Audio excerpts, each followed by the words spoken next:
आप देख रहे हैं टीवी 24 एक्सप्रेस बिहार और आपके साथ मैं हूं क्रांति सिंह। शुरुआत करते हैं बड़ी खबरों से। इस वार्ता में यहाँ उपस्थित सभी सम्मानित मीडिया के, इलेक्ट्रॉनिक एवं प्रिंट मीडिया के सभी प्रतिनिधियों का मैं हार्दिक स्वागत करती हूँ। इस मौके पर जो कि एनडीए की तरफ से संयुक्त प्रेस वार्ता, आज बहुत ही महत्वपूर्ण विषय जनगणना के साथ जातीय गणना का जो निर्णय केंद्र सरकार ने लिया है, इस विषय पर आज की यह प्रेस वार्ता आयोजित है। और इसमें मुख्य रूप से इस मौके पर यहाँ उपस्थित हमारे पार्टी के जिलाध्यक्ष संतोष कुमार जी, जदयू के सम्मानित जिलाध्यक्ष विपिन बिहारी सिंह जी,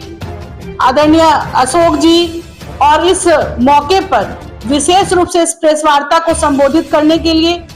उपस्थित हमारे जदयू के नेता प्रदेश से यहाँ पर उपस्थित हैं, आदरणीय पप्पू सिंह निषाद जी, आदरणीय संजय शाह जी, यहाँ पर उपस्थित हैं दीपक वर्मा जी समेत एनडीए के तमाम हमारे सहयोगीगण, नेतागण और हमारे मीडिया के प्रतिनिधिगण। सबसे पहले मैं आपके माध्यम से केंद्र सरकार को, यशस्वी प्रधानमंत्री नरेंद्र मोदी जी को, एनडीए घटक दलों के सभी सहयोगी साथियों को, नेताओं को, केंद्रीय मंत्रिमंडल को मैं आगामी जनगणना के साथ जातीय गणना का जो निर्णय लिया है उन लोगों ने, उसके लिए मैं आपके माध्यम से उन्हें बधाई देना चाहती हूँ। और इस निर्णय से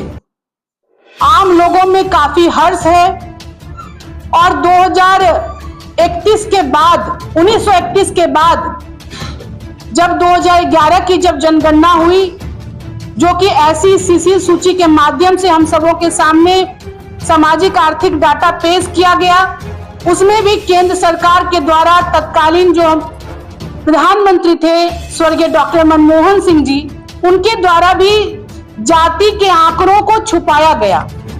और अभी तक जो देश की चिर प्रतीक्षित मांग थी, बिहार में भी जातिगत सर्वेक्षण कराया गया। उस आधार पर पूरे देश में हर लोग मांग कर रहे थे, उसको सरकार ने स्वीकारा है। और इस निर्णय के बाद कांग्रेस का जो एक मुखौटा था वो सबके सामने बाहर प्रकट हो गया है कि उन्होंने किस प्रकार से अपने कार्यकाल में जातिगत आरक्षण को लटका कर, भटका कर, अटका कर रखा, किस प्रकार से उन्होंने पिछड़ा वर्ग आयोग को संवैधानिक आयोग का दर्जा नहीं दिया। और अब ये बातें स्पष्ट रूप से सामने आई हैं कि केंद्र में जब से एनडीए की सरकार बनी है, तब से पिछड़ा वर्ग आयोग को संवैधानिक दर्जा देने का काम हमारी एनडीए सरकार ने किया है। और आज केंद्र की सरकार की ही देन है कि आज अनुसूचित जाति वर्ग से आने वाली एक महिला राष्ट्रपति भी बनती है। सभी सरकारी कॉलेजों में दाखिला के लिए नौकरी में पिछड़ा वर्ग को आरक्षण का लाभ मिलता है। गरीब सवर्णों को 10% आरक्षण का लाभ मिलता है। और यह तभी संभव हो पाता है जब केंद्र में एनडीए की सरकार बनती है। इसको सम्यक रूप से, समान रूप से, समदर्शी भाव से उन लोगों के उत्थान के लिए कल्याण करने वाली इस आंकड़े के माध्यम से, जो इस आंकड़े के बाद से जब सामाजिक, आर्थिक, शैक्षणिक और जातिगत आंकड़े के माध्यम से जब हमें पता चलेगा कि किस वर्ग में और इन रूपों से कौन लोग पिछड़े हैं, कौन शैक्षणिक रूप से पिछड़ा है, कौन आर्थिक रूप से पिछड़ा है, कौन जाति, जहां तक अभी किस जाति में अभी तक विकास की योजनाएं नहीं पहुंच पाई हैं, उन सभी वर्गों का, यानी कि जो सबका साथ, सबका विकास की जो भावना है आदरणीय प्रधानमंत्री नरेंद्र मोदी जी की,